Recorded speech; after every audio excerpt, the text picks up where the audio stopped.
Hello বন্ধুরা, Bengali spice চ্যানেলে তোমাদের সবাইকে স্বাগত জানাই। আজ মানে হোলির আগের দিন সন্ধেবেলা বেরিয়েছিলাম একটু বাইরে, একটু বাজার করতে। কারণ হোলির দিনে না সব কিছু বন্ধ থাকে, তাই কিছু মাছ কেনার জন্য বাইরে বেরিয়েছিলাম। আর এবার আমাদের ঘরের পাশে যে হোলিকা দহন হয় সেটা হচ্ছে না।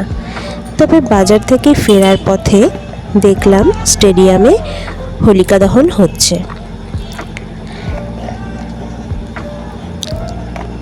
এই হোলিকা দহন নিয়ে ছোটবেলায় কতই না উন্মাদনা ছিল। আমরা বলতাম বুড়ির ঘর পোড়ানো, অনেকে আবার ন্যাড়া পোড়াও বলতো। প্রায় 1 মাস আগে থেকেই আমরা সব পাতা জোগাড় করার জন্য লেগে পড়তাম। আর এই দিনটা সকাল থেকে নাওয়া খাওয়া ভুলে এই বুড়ি মাকে বা হোলিকাকে তৈরি করার জন্য আমরা লেগে পড়তাম।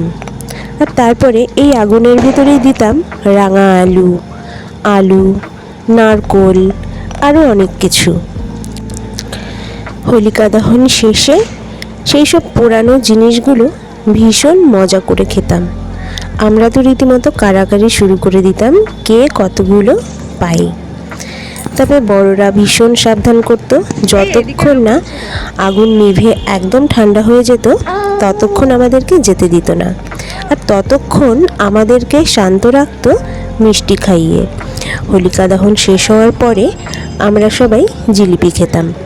তো তারপরেই যখন আগুনটা পুরো নিভে যেত, বড়রা জল দিয়ে সেটাকে পুরো নিভিয়ে দিত। আর তারপরেই আমরা ওইসব পোড়ানো আলু, নারকোল সব কিছু আনতে যেতাম। হোলির দিন একদম সকাল সকাল মা পুজো সেরে নিয়েছে। সকল ঠাকুরের পায়ে আবির দেওয়া হয়ে গেছে। তারপরে ধুনুচি জেলে খুব সুন্দরভাবে পুজোটা কমপ্লিট করা হয়ে গেছে। আর এদিকে সকালের ব্রেকফাস্ট হয়ে গেছে। ব্রেকফাস্টে ছিল কচুরি, তরকারি আর জিলিপি। ব্রেকফাস্ট সেরে নেওয়ার পরে দেখলাম মাম্মা উঠে গেছে। আমি মাম্মার সাথে কিছুক্ষণ সময় কাটাতে এসেছি।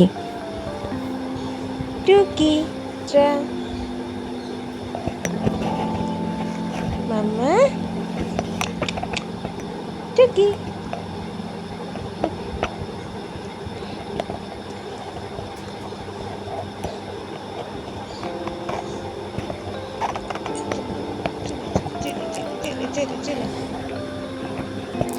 এরপরে মাম্মাকে খাইয়ে দিয়ে মায়ের কাছে রেখে তারপরে চলে আসলাম রান্নার প্রিপারেশন করতে।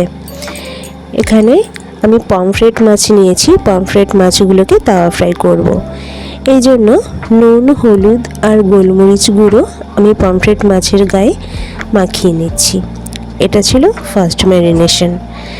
এই পমফ্রেট মাছ ছাড়াও আনা হয়েছিল ভেটকি মাছের ফিলে, যেটা সম্পূর্ণ রেডি করা ছিল ফিশ ফ্রাই তৈরি করার জন্য, শুধুমাত্র ভেজে নিলেই হবে।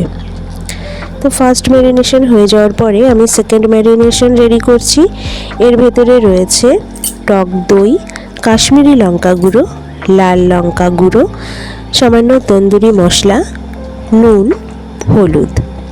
এই সমস্ত মশলাটা আমি ভালোভাবে মিশিয়ে নিয়েছি। মিশিয়ে নিয়ে এবার এই পমফ্রেট মাছের গায়ে ভালোভাবে মাখিয়ে রাখবো। প্রিপারেশনটা আগেই তৈরি করে রাখতে হচ্ছে, তার কারণ মাখিয়ে বেশ অনেকক্ষণ ফ্রিজে রেখে দিতে হবে, তবেই এটা খেতে ভালো লাগবে। তো আমি প্রায় আধা ঘন্টা মতো মাখিয়ে রেখেছিলাম। আর ওদিকে রান্না হচ্ছিল ডাল, বেগুন ভাজা আর এই পমফ্রেট মাছ তাওয়া ফ্রাই। এটাই ছিল আমাদের আজকের মেনু। একমাত্র দোল পূর্ণিমার দিনই আমাদের বাড়িতে মাছ করা হয়, আর অন্য কোনো পূর্ণিমাতে কিন্তু আমাদের বাড়িতে আমিষ রান্না হয় না, নিরামিষ রান্নাটাই হয়। তো আমি একটু তাড়াহুড়োই করছিলাম, কারণ মামা বেশিক্ষণ আমাকে ছেড়ে থাকে না, কিছুক্ষণ পরেই কাঁদতে শুরু করে দেবে। ও অলরেডি কাঁদতে শুরু করেছে, তো আমাকে তাড়াতাড়ি এখন ওর কাছে যেতে হবে।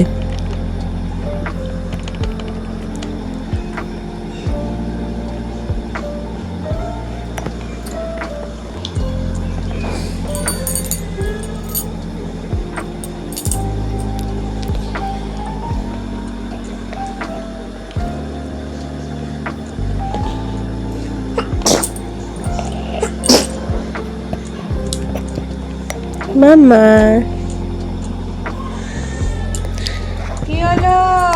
পমফ্রেট মাছগুলো ম্যারিনেট করা হয়ে গেছে। এবার আমি এগুলোকে ফ্রিজে রেখে দেব।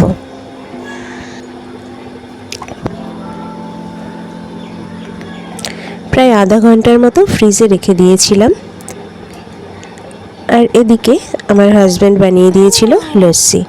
লস্যি খেয়ে মাম্মাকে ঘুম পাড়িয়ে আমি সামান্য আবির মাখলাম, আর বাকিরা সবাই রং মাখছিল বেশ সুন্দর করে। তো আমি আবির মেখে তারপরে স্নান টান করে রান্না করতে চলে এসেছিলাম। এটা ছিল সেই রেডি করা ফিশ ফ্রাই, যেটা ভাজা হয়ে গেছে। আর তারপরেই আমি পমফ্রেট তাওয়া ফ্রাই করার জন্য বসিয়ে দিলাম। ফ্রিজ থেকে বের করে মাছটাকে তারপরে কিন্তু সরাসরি আমি রিফাইন তেল গরম করে তার ভেতরে দিয়ে দিচ্ছি। পমফ্রেট মাছের তাওয়া ফ্রাই খেতে ভীষণই ভালো লাগে আমার বাড়ির বাকি সবারই পছন্দ এই জিনিসটা।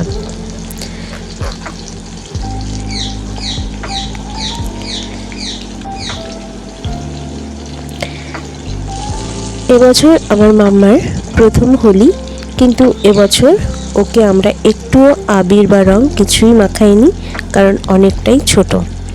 আশা করছি সামনের বছর ওকে রং মাখাবো, অবশ্যই হার্বাল আবির মাখাবো। তোমাদের হোলিটা কেমন কাটলো? আমাদের হোলিটা তো ভীষণই আনন্দের কেটেছে। দেখো এদিকে তাওয়া ফ্রাইটা কিন্তু রেডি হয়ে গেছে, তো আমি এটাকে নামিয়ে নিচ্ছি।